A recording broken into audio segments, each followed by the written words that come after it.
What? All right, I'd like to call to order this regular meeting of the Boulder Valley Board of Education for Tuesday, February 25th, 2020. Laura, would you please call the roll? Garcia. Here. Gebhardt. Here. Marquis. Here. Myers. Here. Sargent. Here. Sweeney Moran. Here. Zis. Here. All right, please join us in the Pledge of Allegiance. I pledge allegiance to the flag of the United States of America and to the republic for which it stands, one nation, under God, Indivisible, with liberty and justice for all.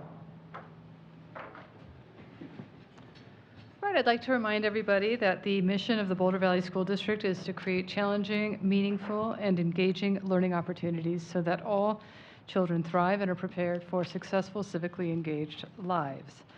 As always, we'll start this meeting with the superintendent's report. Thank you, Board President Marquis, board members. Appreciate everyone being here this evening. We've had a busy couple of weeks here in BVSD. A few things that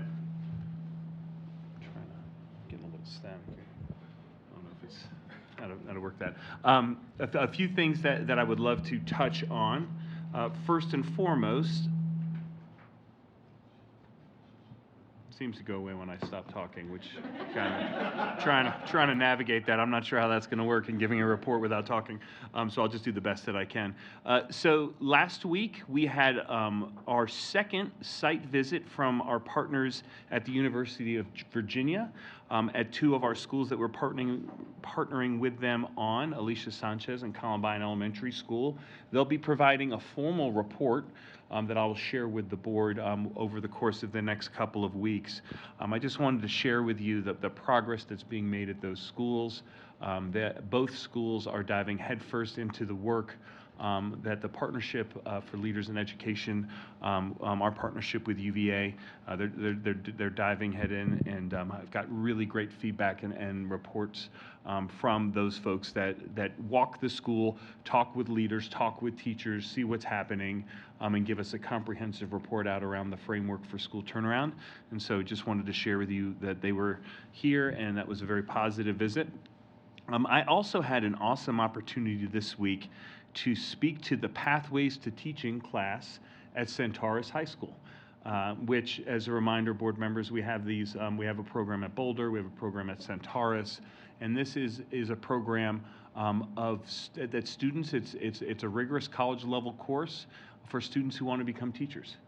And so had really great conversations around achievement gaps, opportunity gaps, some of the challenges facing public ed over the course of an hour. And so I really just wanted to thank Centaurus High School for having me out. And I may have found a few future teachers during my talk, and hope that all of our folks that are in our pathways, our kids in our Pathways to Teaching classes, know that they have a home back here in BVSD. So it's really, really awesome program. So just wanted to mention that.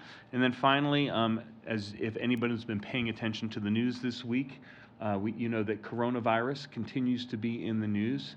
Just a reminder to the board and to the public, it's something that we're taking incredibly seriously. We've actually stood up a website. If you go to bvsd.org under current topics, we are keeping up-to-the-minute information on that website on what our plan is, how we would respond, resources for parents and folks that are worried or concerned. And so we're keeping a close eye on that and working closely with our partners in public health, just so everybody knows that's something that we are paying attention to. If you want to know more information, I know that we got some activity on social media and some other email inquiries on what's our plan. Go to that website and it can tell you our latest plans and what it is that we would do. And so that's all for my report. Great. Any questions for Rob? Okay. Next item, we have public participation. None? All right. It looks like we don't have any this evening. So we'll move on to board communication. Would anyone like to share anything? Richard. Thanks, Tina. I went on a couple of school visits, and I want to give a lot of kudos to Broomfield High School.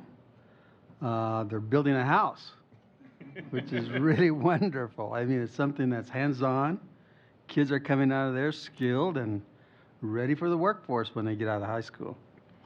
Also, we visited University Hill Elementary School and had a great time there because I saw a lot of people that I knew at University Hill. And still, one of the things that concerns me is that big hike between the big building and the little building, especially for those kids that are going to eat lunch and they have to cart that lunch all the way to the little building. And I'm thinking by the time it gets to the little building, it's all cold and yucky, and maybe they don't like it. But anyway, that was a great visit, and thanks, Rob, for setting those up. And Laura, thank you so much for setting those meetings up. Kathy? I had the opportunity last Thursday to judge National History Day projects at Southern Hills, and Representative Naguse stopped by, and you were there too, Rob. And as a history major, and I learned a lot listening to all these students, the prompt was breaking barriers, and I'm always just really impressed with the quality of the work and how nervous they are, and then how excited they are when they get through their projects. And I was judging the performances and then some of the video documentaries, and it was really awesome, the work that was being done. And then, like Richard, I was able to do a school tour. We went to Cole Elementary today, and the work that's being done there is really exciting and awesome. And thank you, Laura, for setting that up, and Rob for helping us understand what's going on in some of the classrooms. That's really helpful to have you explain some of the teaching practices that are going on and helping us kind of get through the school. So thank you very much for doing that. Look forward to some more.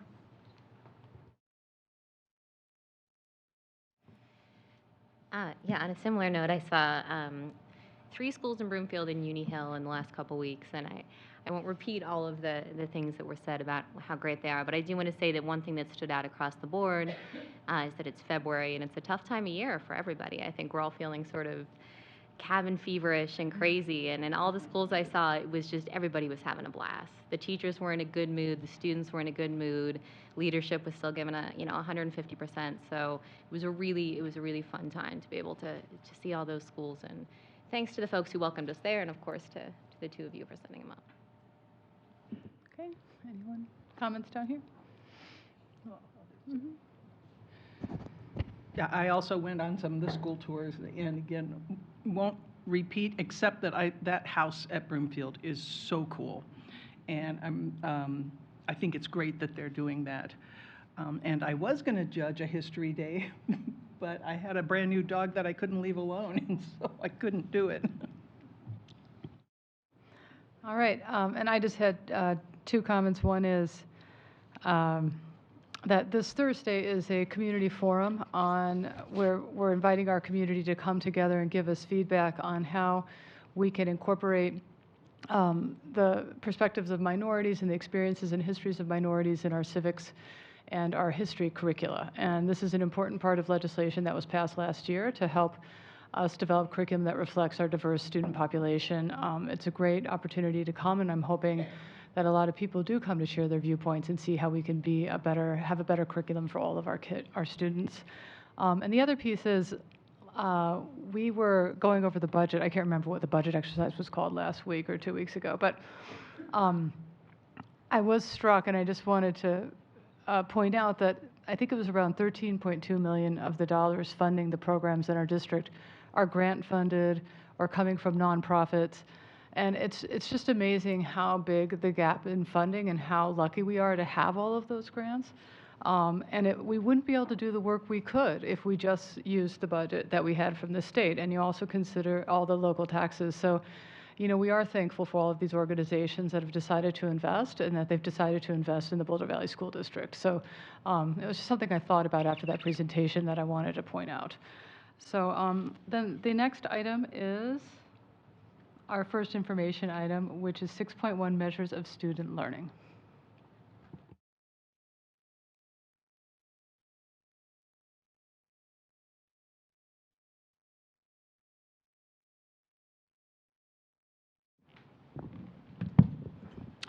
Good evening, President Marquez, members of the board, Dr. Anderson.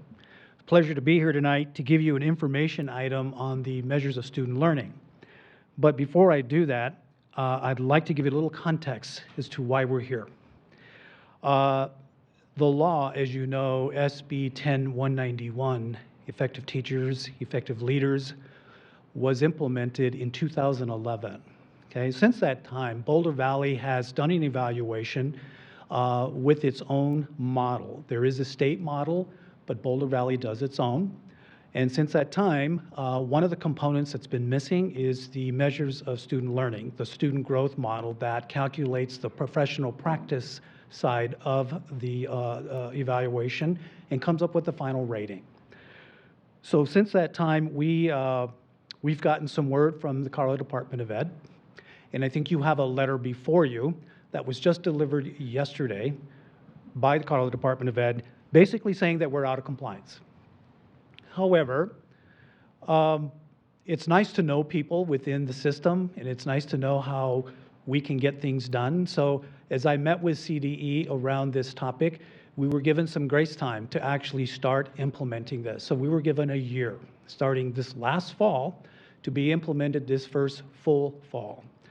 So with that, it's been a pleasure to work with such a committee. We've developed a committee called 1338 Council, which is in state statute, that is composed of teacher leaders, principals, SLPs, special learning providers, myself, and of course, members of the HR team. We have come up with values in terms of what we want, and we've aligned it well with our strategic plan, which you're going to hear, but also really focusing on the opportunity and student growth gap. Okay? So what I'm going to do, I'm going to hand it over to my colleagues on the 1338 committee. They're going to come up, introduce themselves and their roles, and kind of give you a highlight. And then we'll take questions, and then I'd like to also acknowledge some people that have worked very hard on this project. So, Dr. Miller. Hi, I'm Nativity Miller. I'm the Executive Director for the East Network, and I'm going to talk about the importance of the implementation in regards to achievement gap and educator growth.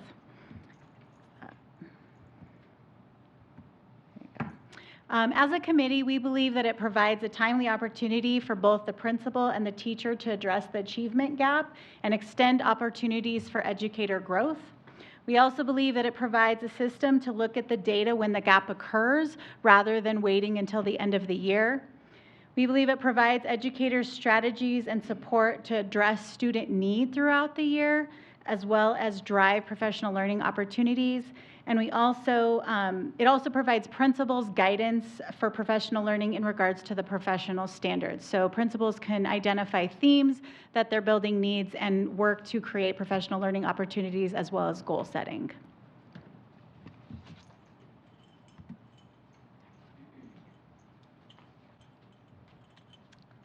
Hi, I'm Katie Mills, Director of Professional Learning. And I'm Marina Orozco New. I'm a second grade teacher at University Hill Elementary. As we've been designing the MSL, the Measures of Student Learning, it's been critical for us to align with the work of the strategic plan. We've been working closely with district leaders and leaders of the different strat plan items to ensure that our structures, our terminology, all supports that work. We want this to be something that is embedded in the work currently being done in schools, not done in isolation. And so I'll talk a little bit about my perspective as a teacher. And so this is my 9th year in the classroom. So I've taught all at the elementary levels, grades 2, grades 4, and grades 5. And I think back to some of the most intellectually challenging conversations, and those are the ones regarding student data. And so when we look at this work, we know that some teachers are already doing this work. They're already talking to teammates, they're collaborating on a daily basis, they're looking at student data, and really this will just formalize the process for them. For others where this may be new type of work, we hope that it will enhance the collaboration between the teams that they meet with every day, people that help them support all of our students, and that it will strengthen the conversations around data, and then therefore will impact student growth positively. It will give us a common language and integrity to the system, so it will give principals an opportunity to talk with their teachers about the evaluation, but it will also give teachers an opportunity to talk with each other and regarding their goals and strengthening their everyday practices. And then there's one quote that stood out to me in a book that I was reading, which is the same book that's at the top of your handout by Bambrick Santoyo. And it's mentioned that effective instruction is not about whether we taught it, it's about whether students learned it. And so through the course of a year, we as teachers can implement a year-long plan or deliver a unit and say that we covered certain standards, but it's not until students meet those standards or that we give the support to them that it really becomes effective.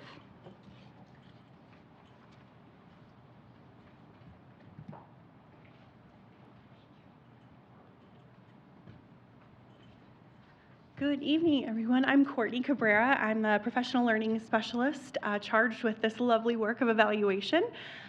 So when you think about what you've sort of seen when it comes to measures of student learning before, hopefully that pie in front of you doesn't look too terribly foreign. But through a collaborative process with our Educator Effectiveness Committee and the Colorado Department of Education, we worked to identify a set of values when it came to measures of student learning. And so those 3 values are there before you. The first one really relates to making sure that our educators can gain valuable insight about their students and inform instruction. So the exact examples that Marina just detailed, making sure that this work is really providing the supports that we need for our educators to support students. The second value is around growth being more important than achievement. And as you can see there, that really gives us the best hope of addressing our growth gaps. It's also really important to note that growth looks and feels different from building to building, classroom to classroom, student to student. So it's about really thinking about where students are starting and where we can move them to, rather than sort of having a general expectation for growth across our entire system.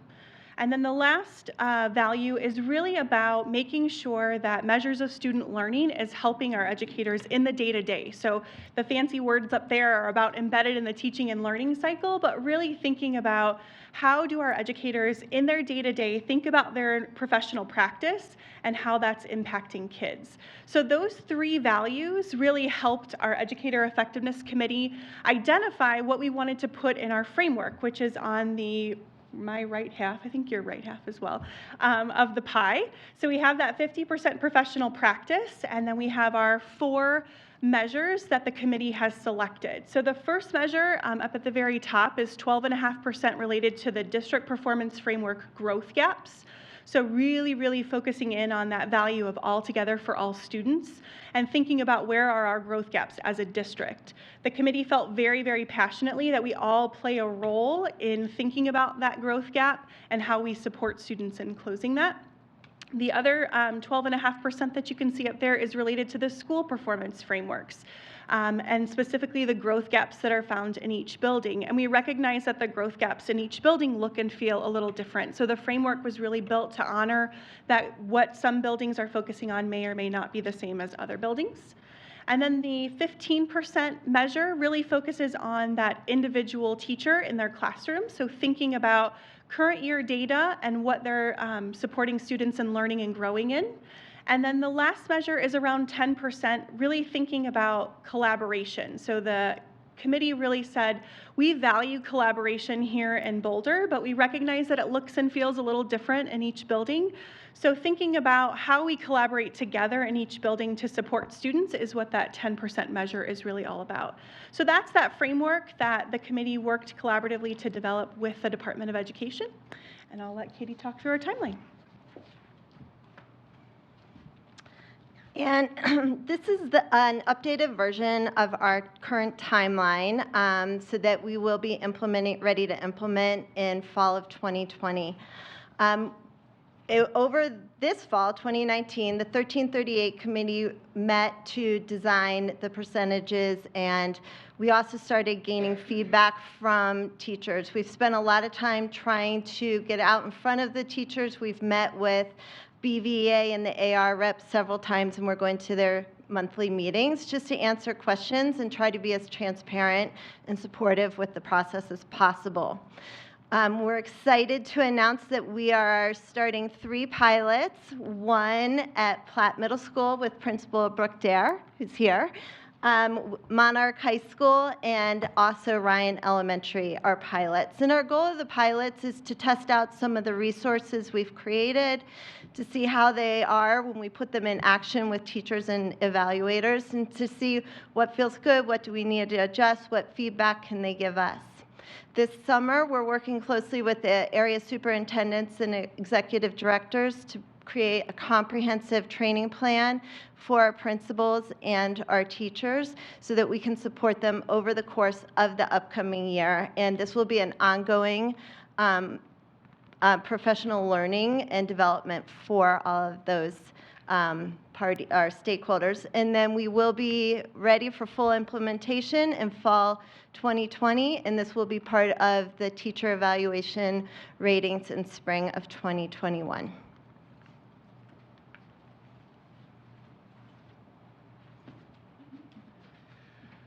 So kind of I would say a lick of the cone, not the whole ice cream in terms of what we want you to know tonight and the information, but we'll take questions. But before we do that, I do want to acknowledge that BVEA has been a great partner in this work.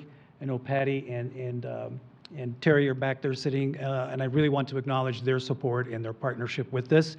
As you know, something like this in terms of change and change management can be very difficult. And so the more communication we do and the more that we're out in front of teachers and principals, it makes it a much easier task. So we're looking forward to it, but at the same token, we know we're going to have some bumps in the road as we go through this process. I would say even though we're doing a pilot with 3 schools, we'll be in compliance next year, at the next school year, but we're still actually doing a pilot. It'll still be some bumps in the roads that we need to figure out, especially lining with our strategic plan around 1A, because we don't want to get that far ahead, because there's going to be some instructional models that are going to be introduced that are going to align with our evaluation system. So, questions? Okay, Kitty. Yeah, can you talk about why we were out of compliance? No. Please? In all honesty. I believe part of that was, I think they felt they were in compliance. Here's one little caveat that was on the first slide that I apologize that I missed. In the current teacher evaluation on the rubric side, one of the elements talks about 3rd grade reading. So they were being measured on 3rd grade reading, and that was everybody, every licensed personnel in the district was being measured on that. But what's ironic is that they didn't know it. So that was part of the change, that it was going to be a gradual change into the student growth, and that was one way to introduce it. So as it evolved and got through now to 2020, when I was here 3 years ago, I knew we were out of compliance, but it was a time to actually figure out how we were going to get into compliance. And so we're finally there. So, and speaking of compliance, you have to understand that the state of Colorado has statute when you're not in compliance and what that means. We could lose accreditation if we were not in compliance, okay? This is something that we took seriously, but we didn't introduce it that way. That was the least of the worry. It was more about how do we help kids grow and decrease that achievement gap, and how do we get our professionals to get better at their practice, at their trade. So. Thank you. Thank you for the presentation. I'm still a little bit, it's easier for me to wrap my head around the special ed area because it was very easy having independent IEPs where we would measure growth from year to year and annually look at that and change our practices if we weren't meeting that. And I know that we've moved in this district to ILPs for the general ed independent learning plans. But I had a hard time wrapping my head around, as all teachers, and I've retired from teaching for years and years, there was always this nervousness about basing my performance on my kids' growth. Don't get me wrong, I think that's a good thing to do for part of my performance, but I didn't understand from watching the slides and reading them earlier today exactly how that's going to look, and maybe we're still in the we don't know phase, but is there any definite on how that's going to look? Not definite, but a lot of conversation with special ed providers in terms of what that can look like and then how that's measured. Meeting expectation, not meeting expectation. So yes, we can give you more information as this gets evolved. We could definitely do that for you, but it's coming.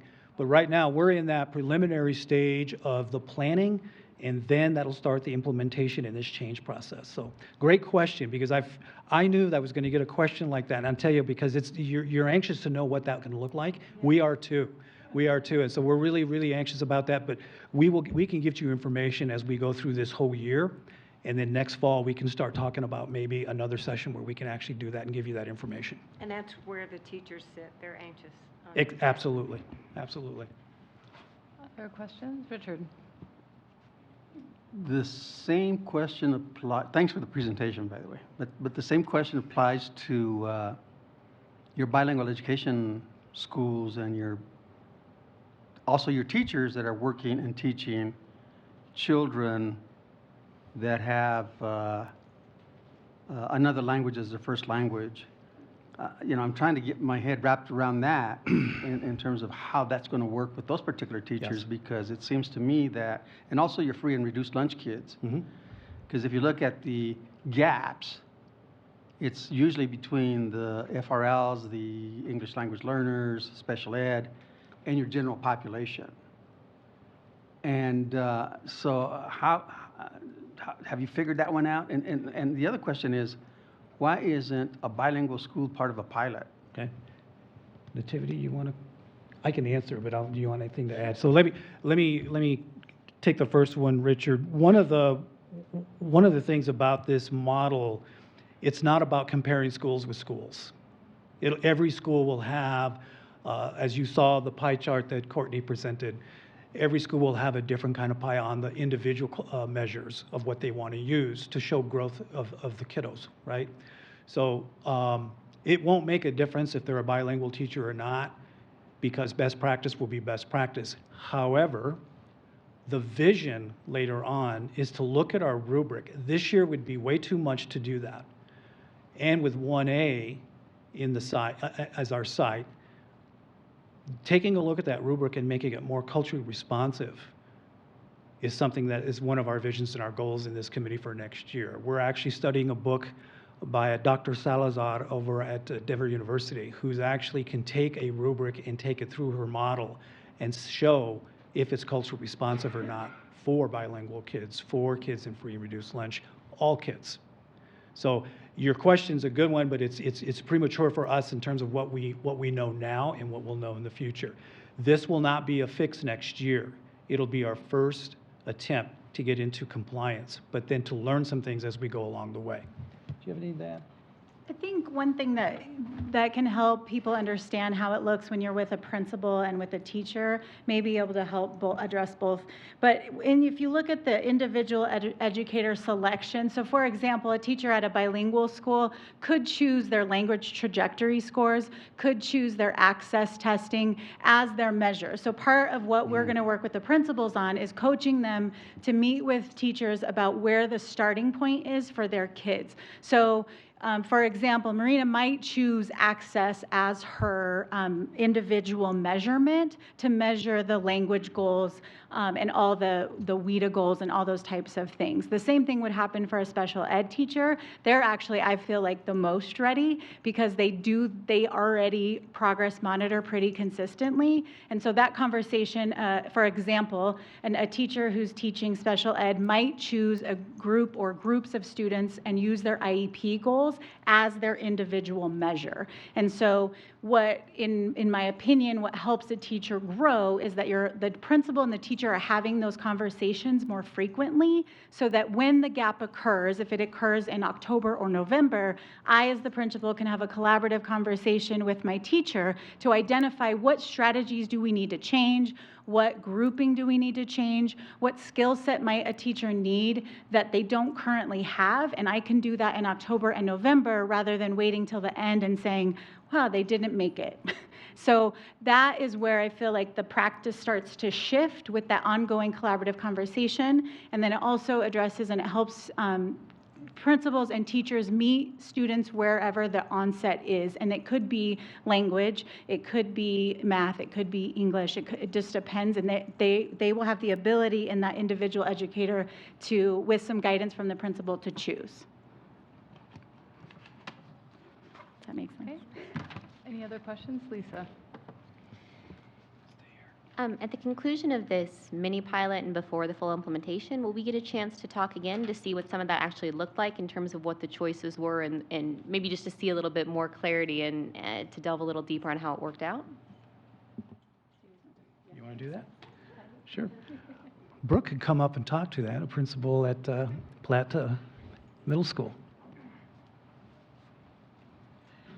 Hi, I'm Brooke Dare. I'm the principal at Platt.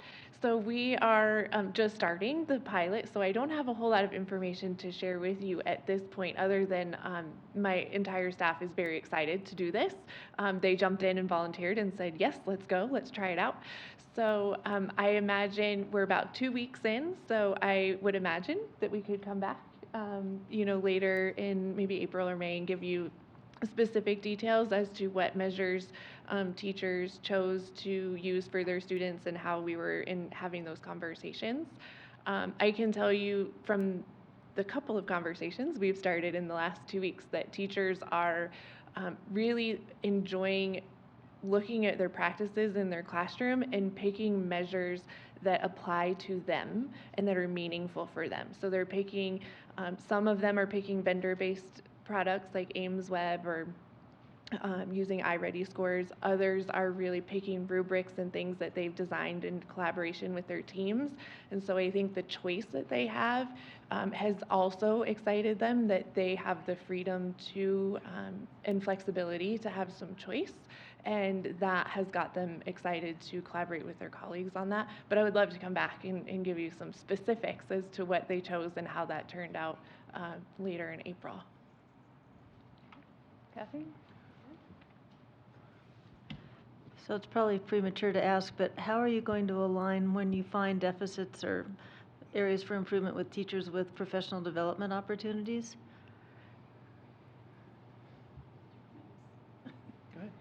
So some of the ways that we've talked about doing or I've experienced in the past is using PLC time when they have collaborative structures that are already in place during their school day, late start time. When we're talking about the universal practices, we've talked about their professional development days and really guiding them towards what universally the school might need. I will be working with Cameo at Ryan, who's one of the pilots, and part of her problem of practice is in the area of math, and we've already talked about how we can leverage her professional learning community time to with the grade levels that she's piloting to leverage that time for those little mini professional developments. So really sort of using the structures that they already have in place. I appreciate doing it at a system level. Will there be any kind of individualized if teachers have specific areas that you find they need to be able to improve on, and how does that get woven into this?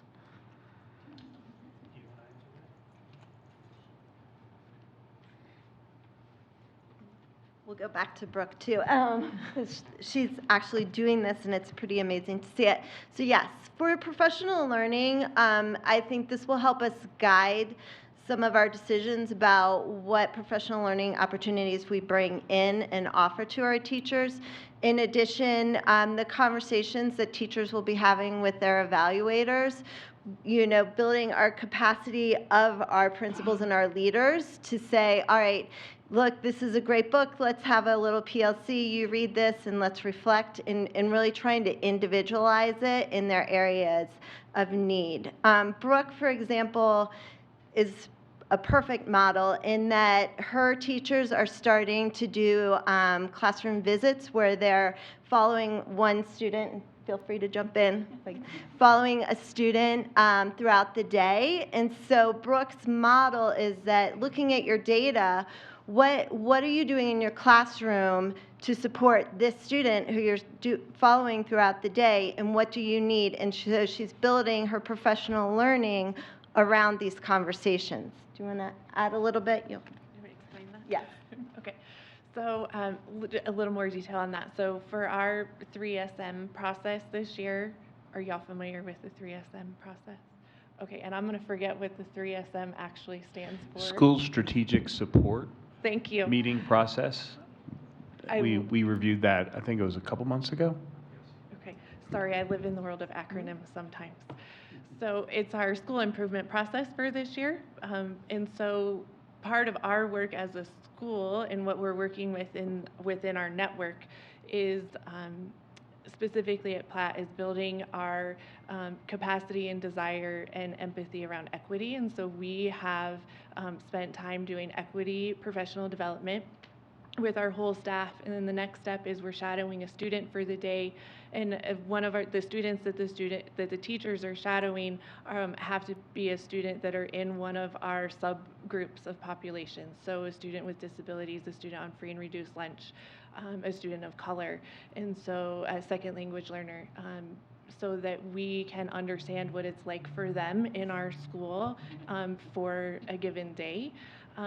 To create awareness, create empathy, create understanding. And so when we looked at doing this pilot, this fit directly into what we're trying to learn from our students and what it's like for them to be in our system. And then taking, okay, the student that you're working with and that you're observing and understanding, how then are you supporting them in your classroom for growth? And so if you're seeing what their day is like and you're really getting that in-depth understanding of them, then how are you using that information to help guide you in your instruction to move them forward? So what were some of the barriers that they're facing and encountering so that we can hopefully reduce those barriers and show some growth. So for me, it fit right into what our practices are or what our professional development has been at a school level. And then so far, also I've been able to pair teachers with you're working on a measure of student learning in this area and you're looking at this subgroup of students. So this teacher over here is also doing the same. So how can we pair you up and get some targeted professional development for you all to support students in that way? And so far it's been teachers who typically do not collaborate with each other because they're on different teams, they're different parts of the building. And so it's been fun to get some new partnerships going. So I don't know if that answers your question.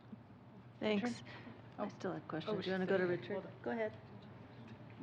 So one of the concerns I had when 10-191 passed was they, to me, had this kind of fantasy that it wasn't going to require any increased staff time, and it wasn't going to cost anything to implement it. That's how they had to get it passed. Do we have enough staff to implement? These changes sound really fascinating and wonderful, but I'm just hoping that we're not overburdening already overburdened administrative staff and teachers. And so I was just wondering what that looks like. Yeah, and we have that same concern too. I mean, we did add a 0.5 FTE with Courtney Cabrera, who came from the state and did this kind of work to kind of put that burden away. But we are speaking with staff about it's not as we started, it could be a heavy lift and it could be capacity. And this is one of the reasons why, Richard, your question, I do apologize, why a bilingual school wasn't chosen is because they chose not to, because we gave everybody an opportunity, but it's because of the work they're currently doing. They wanted to wait and see how this would pan out and how this would look.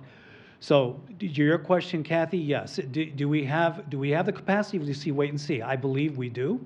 I believe we have some people that are committed. I think you've got a principal up here who's pretty passionate about getting this work going, and I think they'll find as they go through it, the capacity won't be an issue. It'll be more about conversation and having the time to have the conversation to make this work. So it's not so much about the compliance issue, although it's important to us. We don't want to lose accreditation. It's more about the conversation and helping kids grow. But that will be something that we'll monitor as we go through this to see how much capacity and time and money it's taking. Then 2 more quick questions. This isn't going to involve more testing of kids. We're going to use already the testing that we're doing and not add new testing to get Correct. measures of growth. Okay. Correct. What's good about this is that there are probably some things I think that, Marina already said about they're already doing some things that they could use. Now they're going to put definition to it, and put measurements on how those kids are growing from those assessments that teachers are creating. Yeah, but it won't be any more than what we have. I echo what Lisa said, that it'd be great to have some more check-ins, since this is really a great presentation, and just kind of see how we're, learn along with you guys as you're going along. I think that would be really helpful and informative. And then one just quick question, on the slide that has the pie graph, Yes. the 12.5%, it says district performance framework both times. Is one supposed to be school performance Yes, framework? Okay, and I that's apologize. why I That was was my fault. confused. That was a mistake that I did not correct. I should have. It's school performance framework. It's okay, I was just curious, because then it Yes. was a district based on school, so I wasn't sure how that worked, so. Yeah. I think, yeah, but on the slide I'm looking at. I think that's it, but thank you. This has been really interesting and really exciting work, and I love the passion you have for doing this. I think of time as an issue as much as staff time, and I really hope that we can support them in getting this really exciting work done. And I also want to recognize Brian Munoz from Coal Creek Elementary Principal, who's also very passionate about this work. He's on the committee, but he's here to support, but he's also anxious to see how this works out for him and his staff. Richard? Just a very, very quick question here, because I'm very, very concrete. And I'm looking at the pie chart, and I'm trying to make some, in my own head, trying to figure out what, this pie chart is really what the individual teacher would be evaluated on, right? Individual teacher, yes. So, Courtney, you want to? So Go ahead. when you're looking at 50% professional practice, what does that mean? And then Okay. all the way around the pie chart. Okay, so the 50% professional practice is the current rubric we're using for evaluation. It's based on the quality standards and then the indicators. So they're rated in that rubric with a score. The other side of that pie is the assessments that they'll use collectively as a team, as a school, and individually, with those percentages that if kids are meeting expectations, they get a score. So they'll have a score on the professional practice side, they'll have a score on the student growth side. That'll be calculated into a rating of highly effective, effective, partially effective, ineffective. Those are all in statute. I want to see that when you get done. We're anxious to show you. Yes. I kind of like, and in my head, I'm seeing that this is not a whole lot new under the sun. It's just presenting it. And I know in the past, when I had to provide a year's worth of artifacts and pull them up, it's just I didn't have certain artifacts, or a lot of teachers didn't. They had them, but they just didn't have to provide them. Correct. So I see this as not taking a lot of extra staff to do it. It's just putting that in your artifacts. Yeah, true. Rob? I just want to take a moment to recognize Mike and the team for doing what I think is really incredible and important work around our evaluation system, and just really commend the commitment. And board members, as you see different members of our team come and present, you're seeing a true commitment to all students. Right, and so as we think about whether it's the presentation on prioritization of standards or instructional practices, or whether it's the presentation on evaluation system, you are seeing a shift in focus, a laser-like focus around what can we do to close the gaps that have plagued our community and district for decades.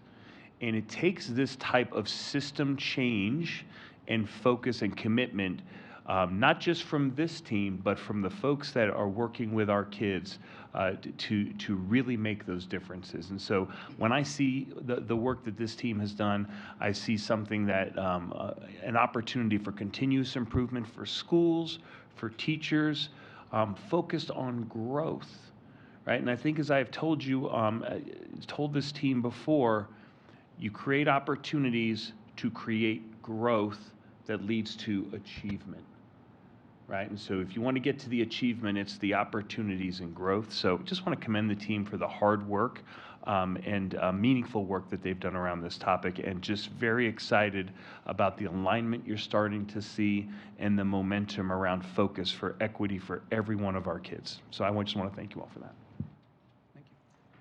Any other questions?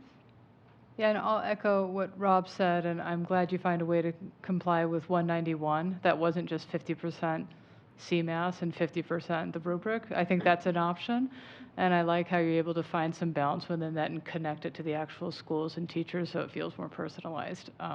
Who knows what will happen with 191 this year, so we'll see. But it won't be wasted, I know. All right, so our next item is another information item, and this is 6.2 strategic plan metrics.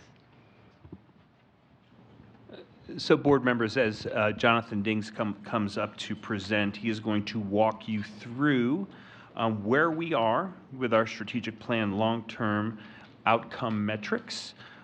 We've got a timeline and just some information to share, and want to give you an update on how we have aligned this process with the Senate Bill 204 grant that I've shared with you all, and feel like that we're in a great place to move forward on this item. And so, Jonathan, I'm going to hand it over to you, and may jump in every now and again. So just keep eye contact with me. Thank you. President Marquis and members of the board, Dr. Anderson. We're here really to provide an update on the work that's been done with regard to metrics. We'll do this with looking at the timeline and an overview, providing some context for the work, noting what the metrics have been, and some feedback we received from the District Accountability Committee, as well as the newest piece of information here, which is the Senate Bill 204 Local Accountability Systems Grant, and how that fits into the next steps that we're taking in this work. So in thinking of our timeline, about this time last year, when we had vetted the long-term outcomes with our community, we began to think about the metrics we would use to implement those. In June, you received a presentation on this. We brought that back to you in September, receiving some feedback to emphasize student opportunity measures. We in turn brought that to our District Accountability Committee, who provides some draft feedback. And then we brought the revised metrics back to you, and became aware around that time of the Local Accountability Systems Grant opportunity. We applied for that with your approval, and received in late January the recommendation that our proposal be funded. That hasn't happened yet. We hope it will happen in March.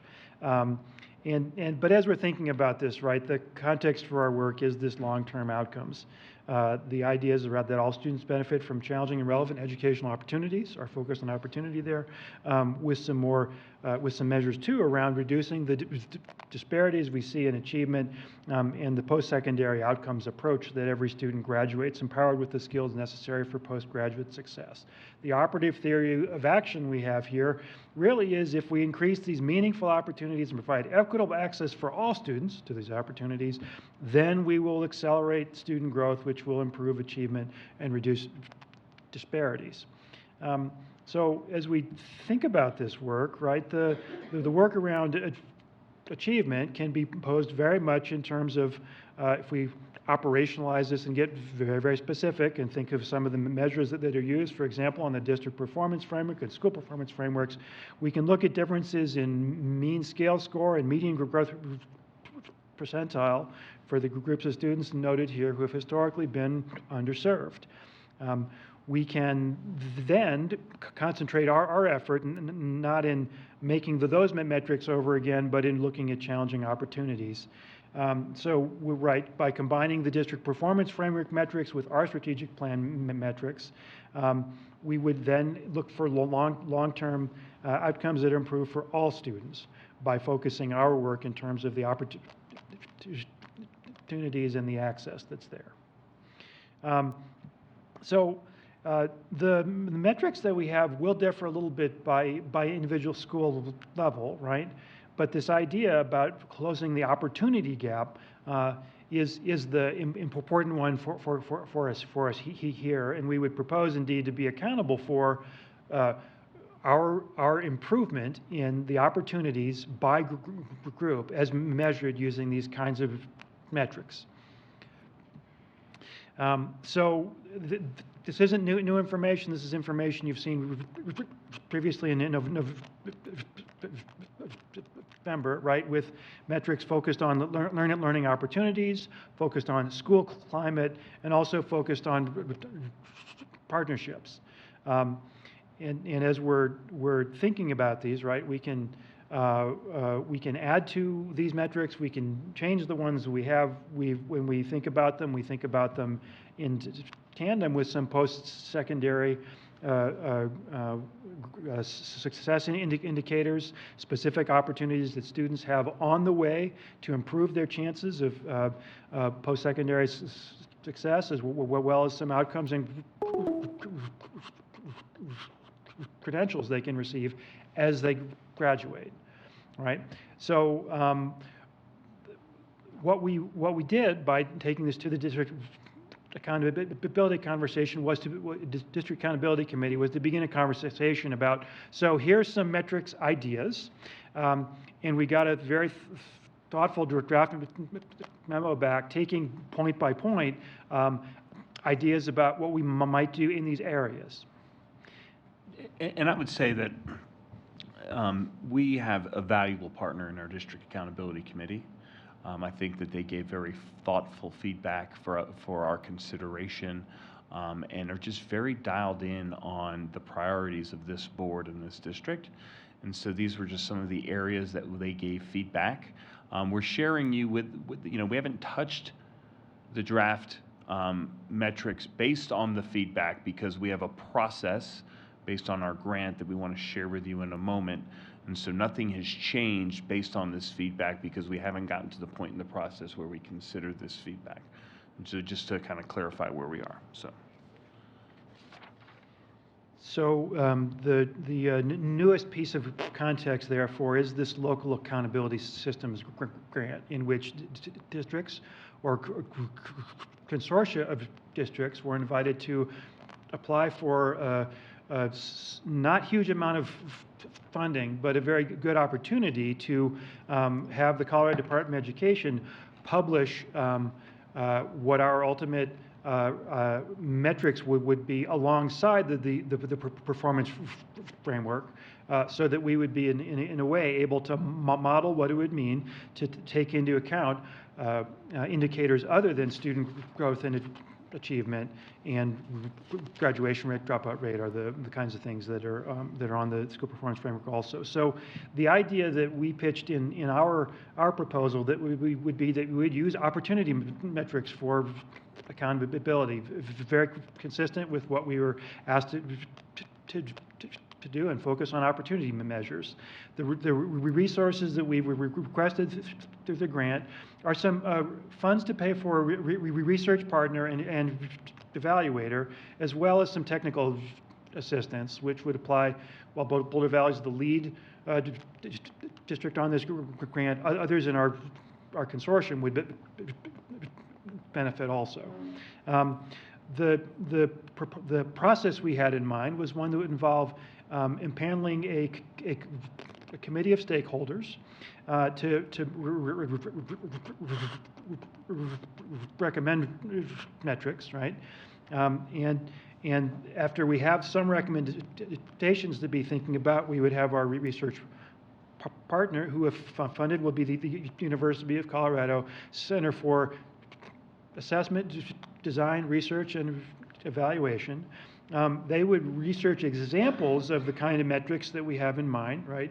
And the impact that those have had in other districts and other states where those metrics have been used for accountability of a certain kind.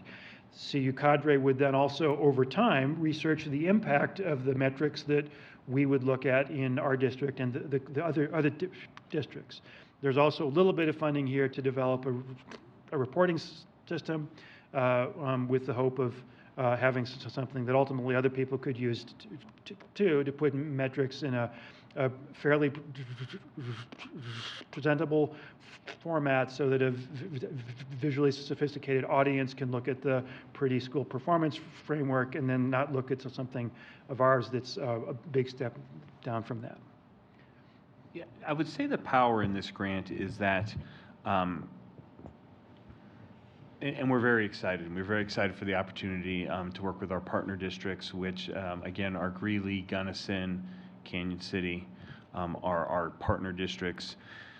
You know, as we think about the district performance frameworks, the state school performance frameworks, and how they can be useful in regards to school improvement, our challenge is, you know, 2 years ago, with the largest achievement gaps in the state, we were accredited with distinction. I will tell you that while the district performance frameworks and school performance frameworks tell a story, they only tell part of a story. And we feel like that being part of this grant and then being able to leverage our work with the opportunity to work with the state, this is the best path forward to not only help us reach our goals, but also to push the state of Colorado to think about accountability in ways just beyond tests, right? And think about opportunities for kids and the things that communities value in their schools that go beyond the CMAS, PSAT, SAT. So we're excited about this because we think it will help us reach our goals of reducing the disparities in achievement. And we also feel like we can help lead the way in the state of Colorado on how not just our system, but and how systems across the country are using these types of frameworks to really promote school improvement, right, which is our real focus. So as far as how we plan to proceed, what we have at the moment are the draft metrics that you've seen. We have some very good feedback from DAC. We would intend to use that with our stakeholder committee to develop a revised list of metrics, engage our research partner, it's to you for some feedback on that list and the particular metrics that we have. And then once we have a list that we think is the right list, to take that to our community more broadly for some feedback to make sure we're on the right track.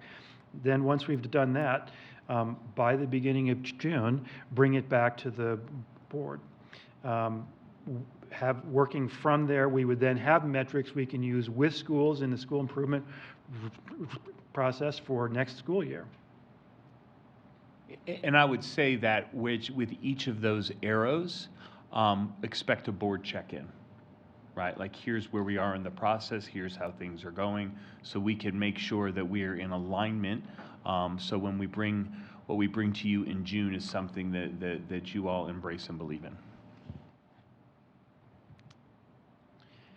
So just the verbalized version of a chart, and the plan that we would then be able to use these in meaningful ways, focusing on opportunities, which are what schools have the best chance to change first, and that work with our theory of action into how providing improved opportunities and greater equity in opportunities can lead to growth, and then achievement and gap closing over time.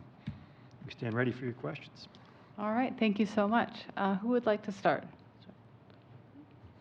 Okay, over here, Richard. There's an emphasis, thanks for the presentation, I appreciate it. The emphasis seems to be on opportunities.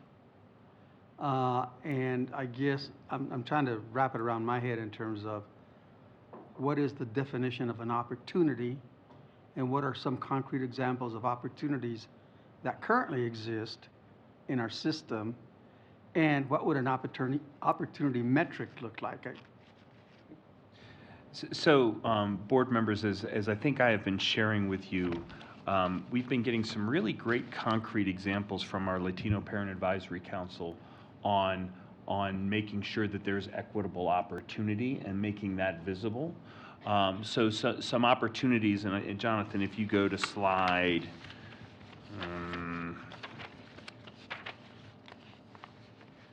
how about this one? How about slide 9, which is 28 on yours?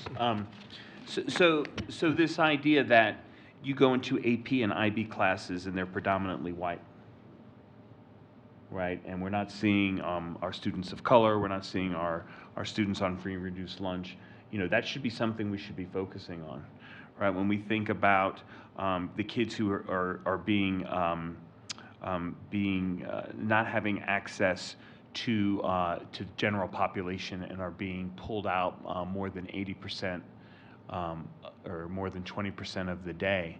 And what does that look like, and how do you start to define those gaps? So I think what our hope is as we go to work within our committee and go to our community, what are those things that we really want to make sure, those opportunities that our community is 100% behind, that we want to make fully equitable, right? And then how do we quantify that as a district, right? Because right now that's invisible, right? We know it's happening. We don't know how, where, to what extent. Right? And then how can schools use a report like that along with, right, the state test data to create improvement plans that then allow our teams within our strategic support meetings to best support, right? So we just think that as we think about some of the opportunities that all kids have, that we're inequitable, we want to make that visible so we can do something about it. Just a quick follow-up here. So as you're identifying those opportunities, for example, you mentioned AP, IB, engineering, whatever classes we have, we don't see too many kids of color in. I guess during that whole process, we'll also be identifying what those obstacles are. Right, so that becomes part of the school improvement process. Right, and part of the work that we're doing within our strategic plan, right? And so that's where the improvement. This work is really about identifying and owning the issues, right, and making those visible. So we can celebrate where schools are doing well and learn from them, and then start to understand what those obstacles are where we do have these opportunity gaps. Is the theory of action behind this whole model.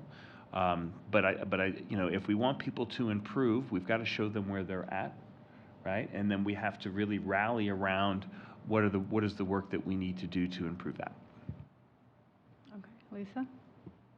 And then as we're identifying that, what are we doing to make sure that there's transparency for our families and our communities when they're looking at different schools and trying to understand, either looking at open enrollment or just trying to understand the dynamics better?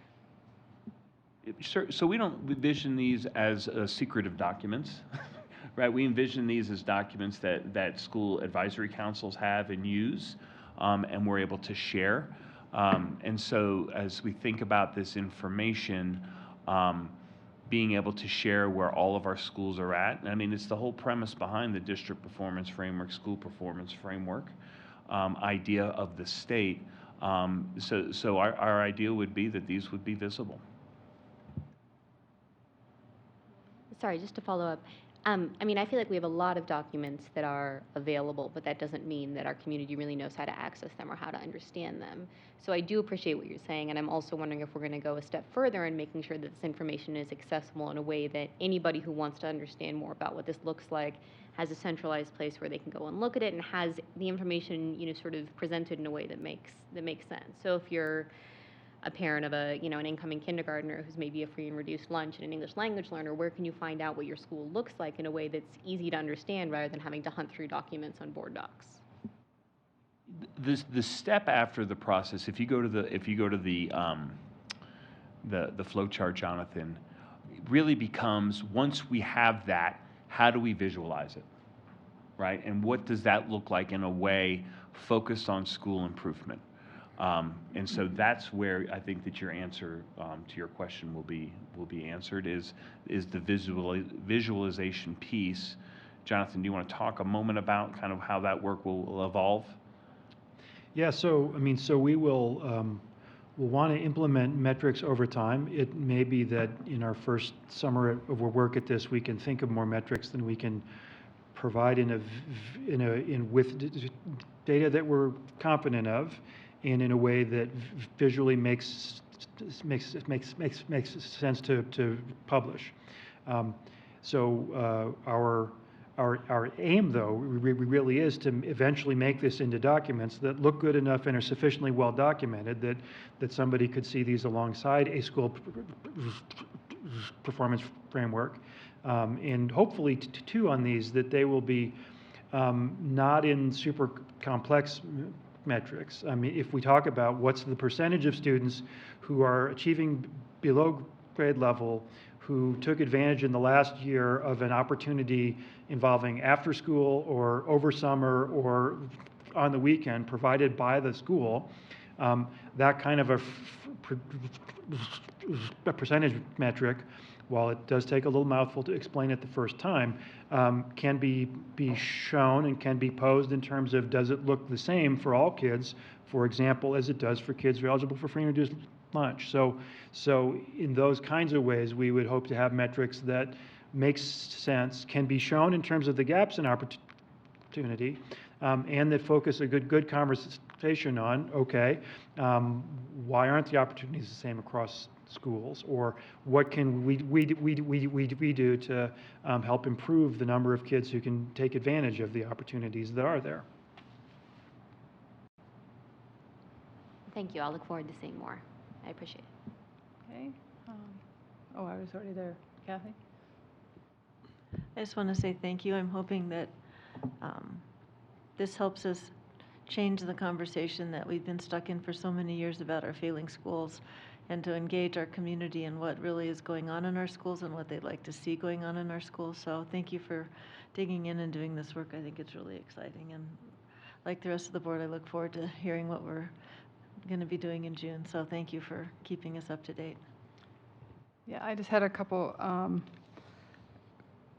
comments. One is, when the principal from Platt was speaking about their following a day in the life of a student, it made me wonder if there would be a way to do a visualization around this, where you could see the opportunities that certain student groups are lacking.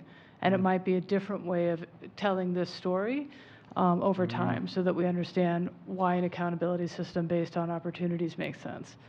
So that was one thought I had. The other is, I'm sometimes critical of some of the opportunity measures that have been put forth by CU. Sometimes they look to me like activities that are not tied to outcomes. So I was really happy to hear that, or to see that some of these proposed metrics have an outcome focus, which I would expect from Rob, and not just an activity that's supposed to be okay, but we don't measure that. So I'm glad that we're doing a balance that includes both an activity and an outcome. So thank you very much for that. That was a big one. And then the last part is, I think when we do activities like this, we become deeply aware of what the lack of opportunity is and how we need to remedy it. So I'll be looking forward to seeing what the budget impact is for some of these, when we try to resolve and change the outcomes for some of these traditionally disadvantaged groups. So I think that will have to be a part of the conversation at some point, that's my guess. So, okay, so our next item, yeah, go ahead. I thought of one thing I wanted to say in thinking about how different programs or things that we've done in the district are going to impact us. And I'm looking forward to seeing more results from the dyslexic screener and the materials that we've produced, because I think that is going to impact a lot of performance from early on. Okay. Well, thank you so much. This was great. Seems like we're all anticipating and looking forward to updates. So thanks so much. Thank you for the opportunity. So our next item is a legislative update as we hit sort of the midway point in the legislative session, I think. Any questions or concerns about legislation? I don't know what's going on with changes to 191. Does anybody know? Did anything drop? Not that I'm aware of. All right. I'm seeing a nod out there, but I think Senator Story's still working on her bill. And I don't think it's going to change much on the percentages, but it's going to change some on how we look at teacher evaluation. Is that a fair description? At a 50,000-foot level? Well, and speaking of teachers, I think March 12th is CEA Day at the Capitol. Is that right? No, the 19th. March 19th. Oof, that would have been a big mistake if I went down on the 12th. The day before the revenue forecast. Okay. If I remember correctly. And I don't think, Tina, anything's happened on school finance on either the uniform mill levy or, I know. Nothing? And I haven't heard anything from Vision 2020 yet either. I think they're going to be making an announcement soon, but they haven't made anything public yet. So it's been kind of quiet. It's kind of funny that we're halfway through, but I think we'll start seeing some activity hopefully here in the near future. My understanding is that to get the uniform mill in front of the Supreme Court, it probably needs to drop this week, to give the Supreme Court time to actually review it and issue an opinion. So hopefully we'll hear something pretty soon. Okay. Well, nothing there then. Okay. So our next item, unless anyone needs a break, are we okay to move forward? Okay. 7 is action items, consent grouping. 7.1, personnel items. 7.2, approval of minutes, February 11th, 2020, special meeting. 7.3, approval of minutes, February 11th, 2020, regular meeting. 7.4, approval of minutes, February 18th, 2020, special meeting. 7.5, acceptance of donation, Broomfield High School. 7.6, acceptance of donation, Louisville Elementary. 7.7, amendment to the construction manager general contractor contract for bond-funded capital improvement work at Bear Creek Elementary School. 7.8, amendment to the construction manager general contractor contract for bond-funded improvement work at Casey Middle School. 7.9, cart web tech fee.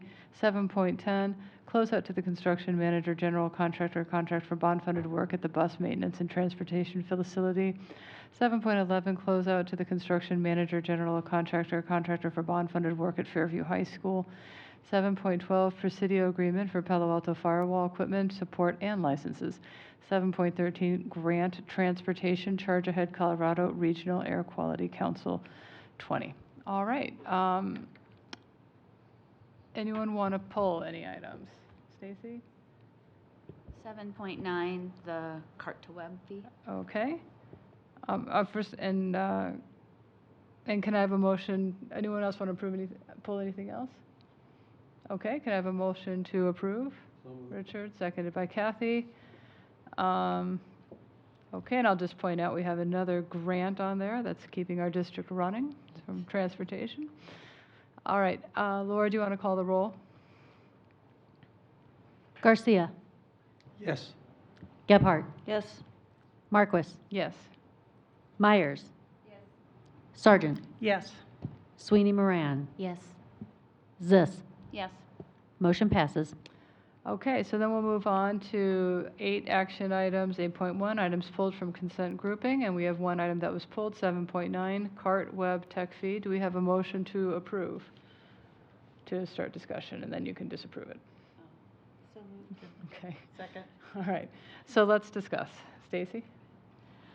I have some questions about how this all works. My first question is, does this fee foot the bill for the entire program for one-to-web and cart-to-web, or is it just some subsidy that BVSD is actually going to pay for some of it as well? Good question. President Marquez, members of the board, Dr. Anderson. The Carts Web program is a program that will bring in money the money that comes in will be used to purchase as many Chromebooks as we can. In addition to that, the district will pay for the appropriate percentage of free and reduced lunch eligible students so that we have equity in the program as well. We do that today for the one-to-web program. So it basically, it is going to pay for the whole program, basically, except for the FRL. Correct. Okay. Yes.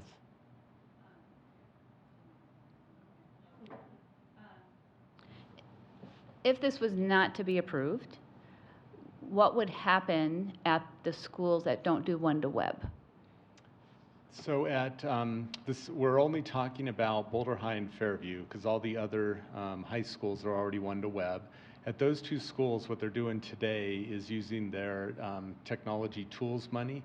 So every other year they get an allocation of funds. The challenge we have is that there are so many other things that money could be used for, innovation items, everything from 3D printers to castable TVs, maker kits, robotics. And so if all their money is going towards the Chromebooks, because they don't have the one-to-web program, it really limits what else they can get in those schools. And then my last question That's okay. is that it says that one-to-web is $49 and cart-to-web is $34. That doesn't seem to be very much difference for someone who's getting their own Chromebook to take home and those who are having to share a cart. Can you explain that price? It seems like it should be a bigger discrepancy between the two prices. So yes, so first off, the one-to-web program is amortized over 4 years. So the devices are paid for over that 4-year period. The cart to web, since the devices will not be going back and forth, we believe their longevity will be longer. Only time will tell, but we're amortizing them over 6 years. And so that reduces the cost. Now, there's another little figure in there that you may have picked up on. It should be a bigger gap. Google is raising the cost of the management software that we have to pay. We pre-bought all the management licenses at the old rate for the one-to-web program. We did not have the funding or knowledge that this was going to go forward, so the higher price is baked into the cart-to-web model. Over time, that once everybody's paying the same rates, there will be a bigger discrepancy. And this fee is every year? Every year, correct. So for not free and reduced lunch, the general parent is paying this fee. How do you justify this not being similar to a textbook where this is needed for educational purposes? So when we went through this before, the legal response back was that it is a disposable item. I'm going to defer to our attorney because it's more of a legal question than it is a practical implementation question.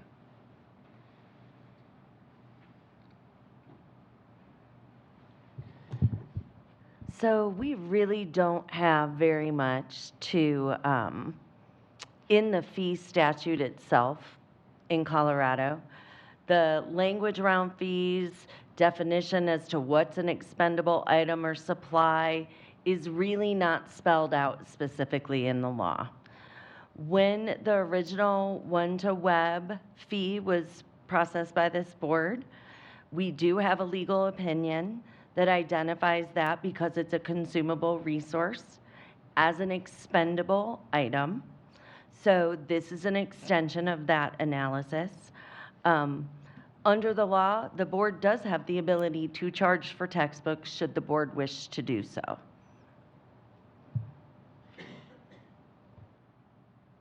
One other quick question. So the $34 on the cart to web, if the parent has 4 kids per child, per student, not per family, is there a cutoff, like if 3, you get the 4th free or something like that?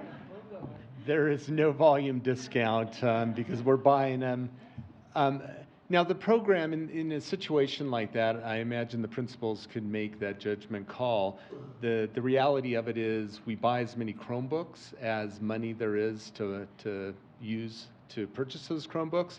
And so it would just mean, maybe 1 less Chromebook across the whole school. Keep in mind, these are going to be on carts in the classrooms, so that may not be a big deal to, on a one-off basis, make those adjustments. Questions there? Yeah, Lisa? So this fee is at the beginning of the year, is that right? It would be at the beginning of the year, and as soon as the revenues started to flow in, we would immediately start to purchase the Chromebooks and get them provisioned and rolled out. For families that aren't free and reduced lunch but that feel that they can't afford it, is there some waiver process? So today in the one-to-web program, and I would assume we would implement it the exact same way, that's a discussion with the parents and the principal, and really up to the discretion of the principal on waiving those fees. We do not have a separate fund to cover waived fees. So if a family just didn't pay, what would happen? Well, in the cart-to-web model, it would just be a reduction in the number of Chromebooks that we could purchase. But the student would still be able to access them. So there are already Chromebooks at both of these high schools that are on carts. And so this is supplementing what we already have. And I don't believe that we would ever have a situation where the students would not be able to use a Chromebook for their education. Thanks so much.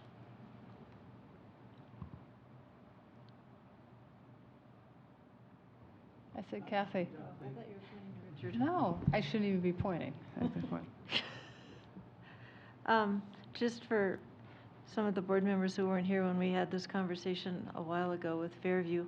I've attended a bunch of meetings at Fairview where they were very supportive of this program, and I can tell you that having to use their tech refresh to buy Chromebooks has kind of put them at behind on being able to keep up to date on a lot of the technology that they'd like to be able to do and even repair some of the, technology breaks. So they've fallen behind a couple of years because they've been trying to just keep the Chromebook carts going for the students. And my guess is, I wouldn't know how Boulder is, but I wouldn't think it'd be that much different, is that the parent organizations have raised money to be able to address needs like what you've said, to make sure that everybody has access to a Chromebook that needs one. So I can't, I'd be hard pressed to think a principal, if a family came and said, we really can't afford it, would say, oh, too bad. Could happen, but I hope not. So anyway, I just thought I'd give you a little bit of that history. Yeah, and I'll add on a little bit of history too. We had a long discussion about whether this is an educational item that should be paid for or not. And Andrew once said, it's kind of like a calculator. We don't buy calculators for our students, but there's no way they could pass a math class without a calculator at the upper school level. And when we go through the fees, and I can't remember if we've all done that together, but there are so many fees. And I'm really echoing Sam Fuqua right now, who brought it up every year, that really you have to have the things that are on the fee list to pass the class. They're absolutely required, and they're extensive. And there's a lot that we're asking our parents to pay for. And it kind of goes hand in hand with the grant funding. We're having a hard time cutting revenue streams at this point. So if we do, we need to make some other choices, and it's tricky. So would we like to provide it all for free because it's part of a free and appropriate public education, guaranteed by our state? Yes, but did our state come through and give us all the money? No. So we have to make some tough decisions, and I think this is one of the ones where I'm not thrilled about this, but I am going to be supportive of it. Kathleen might be able to help me remember the date, but we have our Supreme Court to thank for deciding that free means you can charge for textbooks. December 7th, 2009. It even goes back, there was a parent from Boulder from a long time ago who challenged that because he actually thought free might mean free, the way we think of it, but it doesn't. So anyway, it's one of those things I choke on every time I talk about the Constitution. But at the same time, you're thinking maybe we should charge for them, because then we could do some more supports. No, I understand the hand we're dealt. I'm just saying the ship sailed a long time ago about, and it causes a lot of inequity, because there are a lot of school districts where they can't charge any fees. And so those school districts do without a lot of things that our students don't have to do without. So it's one of the many inequity issues that this raises. Well, and looking at that budget line with the community schools, that includes the fundraising for the parent organizations like the Fairview Marching Band or the tennis club, where, we are raising millions, and it is definitely coming from parents. It's tough. Okay, a lot of that. Okay. Any other questions before we call this to a vote? All right, and so the motion is to approve this fee. All right, so Laura, do you want to call the vote? Garcia. Yes. Gebhardt. Yes. Marquis. Yes. Myers. Yes. Sargent. Yes. Sweeney Moran. Yes. Zis. Yes. Motion passes. Okay, so the next item are study items, 9.1, agenda setting. And again, just a reminder, this is an opportunity to bring up something that we will at some point get around to and talk about. We will. Okay. I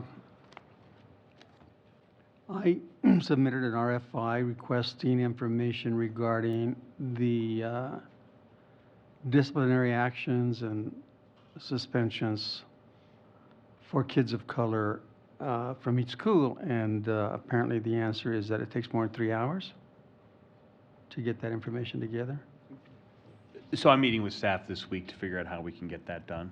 How do we, if we have lacking systems that allow us to pull that type of information, how do we improve our systems?